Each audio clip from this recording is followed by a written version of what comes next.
La obesidad es un trastorno que se caracteriza por el exceso de grasa en el cuerpo. Una forma de medir la obesidad es calculando el IMC. Recordemos que esta obesidad se da por el sedentarismo y por el consumo de comidas no sanas para nuestro cuerpo.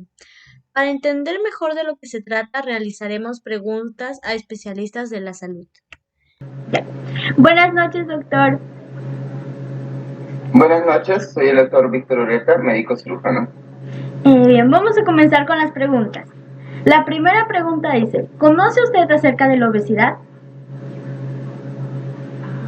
Sí, de hecho, la obesidad la definimos como un estado patológico en el cual hay un acúmulo excesivo de tejido adiposo, de grasa, en el cual mantiene el cuerpo en un estado inflamatorio permanente, ¿no? Trayendo consigo enfermedades que son peligrosas para la salud.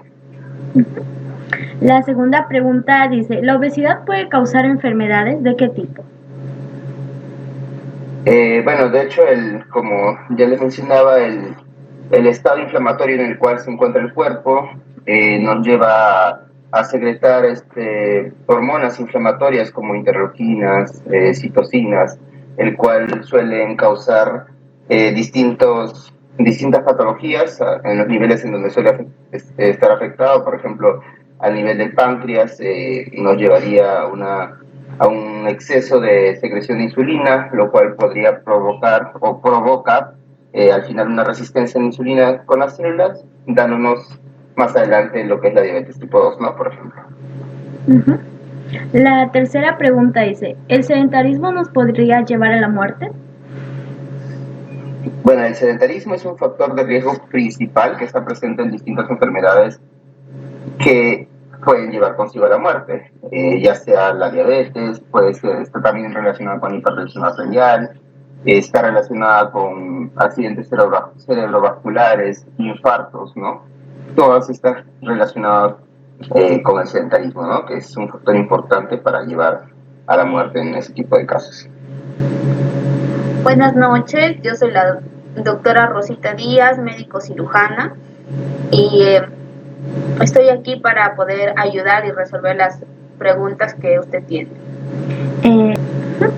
La pregunta 4 dice, referente a la diabetes, ¿cree usted que es una enfermedad se relaciona con obesidad? Claro, de hecho, mira, la diabetes es definida como la glucosa en la sangre mayor o igual de 126, la glucosa en ayunas, en 2 tomas. Entonces, esta glucosa en ayunas no está relacionado también con el aumento de grasa en nuestro cuerpo, porque recordar bioquímica, los alimentos, las azúcares también se convierten a grasa, ¿no? Lo único que no se convierte a grasa son las proteínas. Lo que nuestro cuerpo no utiliza de proteínas lo elimina por el riñón. Ya. La pregunta 5 dice, ¿qué examen utilizaría para identificar las enfermedades de una persona obesa? Ya. Entonces, a una persona con obesidad puede estar teniendo, lo primero es medir el IMC, ¿no? Si tiene un IMC más de 30, ya es un factor de riesgo. Ver qué otros factores de riesgo tiene, por ejemplo, si ya es FUP, entonces ya te da otro punto más para tener, es un factor de riesgo para tener un infarto cardiovascular. Entonces con ellos hay que medir eso, hay que medir también sus pruebas tiroideas, ¿no? A veces tienen un cuadro de hipotiroidismo que también te lleva a la obesidad. Y el paciente te dice, doctora, pero yo tengo muchas ganas de comer y yo sé que no quiero comer, pero en el fondo, o sea, yo no quiero, pero a la vez lo hago, tengo mucho apetito. Entonces, cuando en verdad tienen un cuadro de hipotiroidismo, con ellos también hay que medir la diabetes, porque como está muy relacionado a la diabetes, recordar que una vez un paciente que sea diagnosticado de diabetes, ya su tratamiento es de por vida.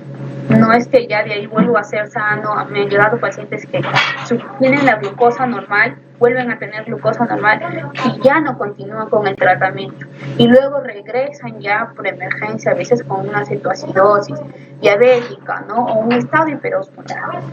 Entonces, con ellos ahí. ¿Qué más se puede hacer? ¿Qué otros exámenes, no? A partir del hacer las pruebas de TSH, el T4 libre, hacer otras pruebas como, no sé, ¿no? Enzimas cardíacas, pero lo principal serían hormonas tiroideas de fondo y su glucosa, ¿no? Su glucosa en ayunas, su perfil lipídico completo. Ya. Si usted podría definir la obesidad con una palabra o frase, ¿cuál sería? El aumento de grasa corporal del cuerpo. Buenas noches, mi nombre es Betty Díaz Correa, soy nutricionista y bueno, estoy para responder las preguntas que sean necesarias. Ya. En la pregunta, ¿ha escuchado hablar de la lonchera saludable y qué producto recomienda usted como nutricionista? Sí, la lonchera saludable sí lo recomiendo, y para recomendar productos netamente hay que tener en cuenta los 3 grupos de alimentos, ¿no? Especialmente estas loncheras saludables se le da a los niños, a los escolares, a aquellos, inclusive también para el adulto, una lonchera saludable, una media mañana, una media tarde, que es como refrigerio. Y se tiene en cuenta, como repetí, los 3 grupos de alimentos, que son los energéticos, los constructores y los reguladores. Los energéticos son aquellos que nos van a dar energía y se encuentran en lo que es los carbohidratos. Los reguladores, bueno, nos van a regular el organismo y se encuentran en las frutas y verduras. Y los constructores son aquellos que van a ayudar a la ganancia de masa muscular, ¿no? Y si hablamos de los niños, a la ganancia de la tallita especialmente. Y aquellos alimentos se encuentran en las proteínas, como la leche, el yogur, sus derivados, entre otros más. Ahora, un ejemplo de lonchera saludable puede ser un jugo, de preferencia sin azúcar, con un sándwich de verduritas, y eso se recomendaría. El sándwich de preferencia que tenga pollito, que tenga quizás lechuga, tomatito, y ahí están presentes los 3 grupos de alimentos. La siguiente pregunta nos dice, ¿qué tan informado está usted con respecto a las enfermedades que producen por exceso del consumo de las comidas chatarras? Bueno, en realidad después de la pandemia se ha visto como que el ser humano ha cambiado un poco el consumo de estos alimentos que son chatarras o alimentos que son altamente calóricos, ¿no? A veces en realidad ha tenido que pasar o venir una pandemia quizás a enseñarnos cómo en realidad debemos cuidarnos. Pero es importante nosotros también evitar consumir ese tipo de productos, porque de hecho que solamente nos va a llenar de calorías y no vamos a aprovechar los nutrientes, ¿no?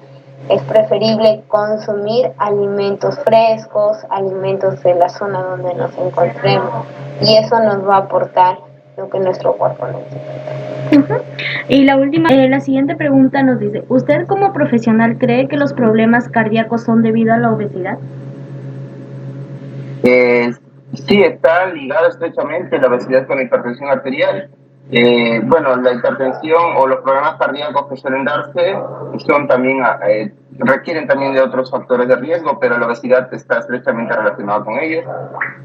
Por ejemplo, la hipertensión se ligaría a la obesidad debido al exceso de colesterol, de triglicéridos que suelen dañar el endotelio, ¿no? Y consigo causan, al haber un daño en el endotelio, sería un factor de riesgo para causar hipertensión. También problemas cardíacos como el infarto, por ejemplo, el exceso de triglicéridos genera aterosclerosis, la placa de ateroma se desprende, nos podría generar, dependiendo del lugar en donde se desarrolle, si es en el cerebro, una ACV, o si es en el corazón, un infarto, ¿no? todos relacionados con el exceso de grasa producto de la obesidad. La última pregunta nos dice, ¿recomendaría el consumo de alimentos sanos como verduras y frutas para evitar la obesidad? Claro, de hecho que sí, pero para evitar la obesidad puede, pueden consumir frutas y verduras que se recomienda de 3 a 5 porciones y por ende la mitad de tu plato debe ser verduras en las comidas. Pero también tenemos que recomendar a aquellos pacientes que tienen obesidad a el ejercicio, que es muy importante, ayuda el consumo de agua pura, evitar los refrescos, evitar las bebidas altamente calóricas como el alcohol, las gaseosas, los vinos, también evitar alimentos que sean altamente calóricos, como se mencionó, ¿no? Los alimentos chatarra que se conocen, las hamburguesas, y optar por alimentos que son más más naturales, no, eso es lo que nos va a aportar, pero ojo, también es importante la forma de preparación, no es igual un pollo frito que un pollo sancochado, entonces es preferible evitar completamente las frituras y optar por otras preparaciones que son a base de sancochado, a base de estofados quizás. Y bueno, eso más que nada sería la recomendación.